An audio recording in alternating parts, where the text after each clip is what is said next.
Bismillah, alhamdulillah, wassalatu wassalam ala rasulillah wa ala alihi wa sahbihi wa sallam wa ba'd. Assalamu alaikum wa rahmatullahi wa barakatuh. Many have wondered, where have Farhan and I been for the last several months? Did we forfeit the discussion to the Ahmadi missionary? Did we decide this was above our level? Or did we decide it wasn't worth getting into? What is our position? Why have we been silent for so many months? And the answer really, I think, primarily is twofold. The first answer is very simple, and that's, to be quite honest, we continued to put it off and put it off until really we just said, you know what, we'll get to it later, and when that never came, and we delayed it for that long. So really, our own personal problem. The second reason I think is a bit more profound, and I think the average Ahmadi and the average Muslim will appreciate this reason a lot more. And to understand this reason, one must take a step back and look at the dynamics between the Ahmadis and the Muslims. You see, in any group, in any dynamic, when you have a large group and a small group, naturally, the smaller group will know more about the larger group, but the larger group will not know that much about the smaller group. And this is the reality behind the Muslims and the Ahmadis. You see, the Ahmadis, they claim to be about 200 million, but the reality is they're significantly less. They're significantly less. That's why they're really unheard of outside of certain parts of the Muslim world. Whereas the Ahmadis know quite a bit about the Muslims, and they have a general understanding of our theology and our beliefs and these type things. So the reality is, they're able to formulate discussions and arguments and their proofs for their religion, and to formulate them and consolidate them into nice organized books and pamphlets and these type things, whereas the Muslims for the most part don't have an understanding of what the Ahmadis even believe. So this has been the dynamic. And if you look at what Ayaz did, the Ahmadi missionary, he almost word for word in some cases rehashed the same arguments that the Ahmadis have been using for decades now. Whereas the Muslims, we have Ahmadi refutation in literature, but it's of poor quality, it's not written very well, the arguments have already been refuted, etc., etc., etc. So because of this dynamic, what it has forced Farhan and I to do, what it has forced us to do is to actually go out and research the Ahmadi arguments and understand where they're coming from and basically refute them.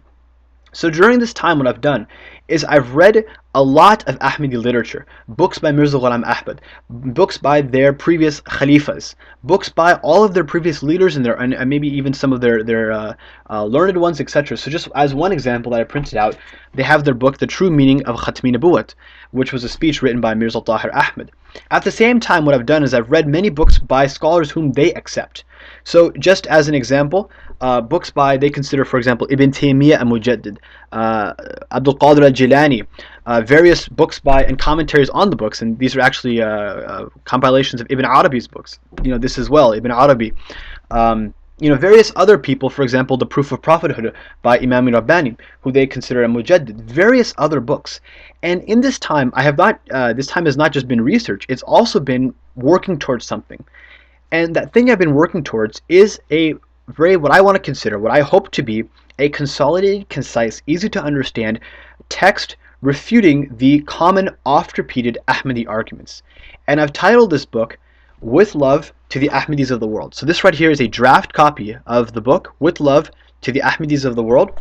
And basically what it is it's actually a play on words, because one of their previous leaders wrote a book called With Love to the Muslims of the World. So it's kind of like a With Love to the Ahmadis of the World.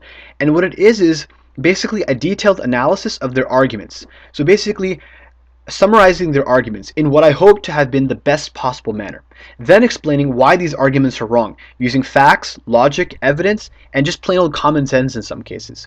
So basically explaining their arguments, refuting them, presenting them in the best manner, and then refuting them, and if there are any counter rebuttals, discussing those counter rebuttals and how they are also incorrect. So this text, like I said, With Love to the Ahmadis of the World, inshallah, I will be releasing sometime shortly. I am currently, as of making this video, I have sent it to an editor who is editing it. Inshallah, will be getting back to me. I also need to review it with some shuyukh. But I will be, inshallah, releasing the book in a draft format, inshallah, sometime soon. So this is the reason why we have delayed our videos. So if you'll notice also one thing that's interesting, kind of funny and humorous, is that in our videos you'll notice that my beard length, for example, will be very long at one point and then very short at another point, and then it's dynamic. And you'll notice the reason why is because we made this video response series over a very long period of time. It wasn't just all at once. So this is something you'll notice. And I want the viewer to be cognizant of that, but at the same time accept the validity of these arguments and see where we're coming from. And for the Ahmadis who are watching this, realize that it is Allah subhanahu wa ta'ala who guides the Muslims. It is Allah subhanahu wa ta'ala who guides the Muslims, and Allah who misguides Muslims after the truth has been made clear to them.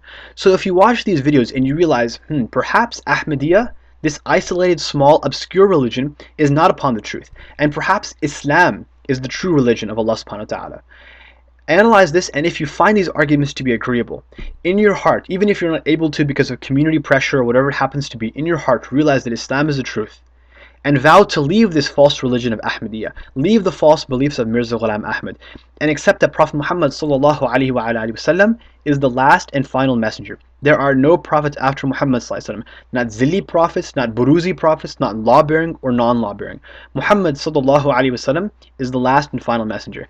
May Allah subhanahu wa ta'ala guide all the Muslims, and may Allah subhanahu wa ta'ala give the guidance to the Ahmadis, and may Allah subhanahu wa ta'ala free Palestine and free Masjid al-Aqsa. وآخر دعوانا أن الحمد لله رب العالمين. السلام عليكم ورحمة الله وبركاته.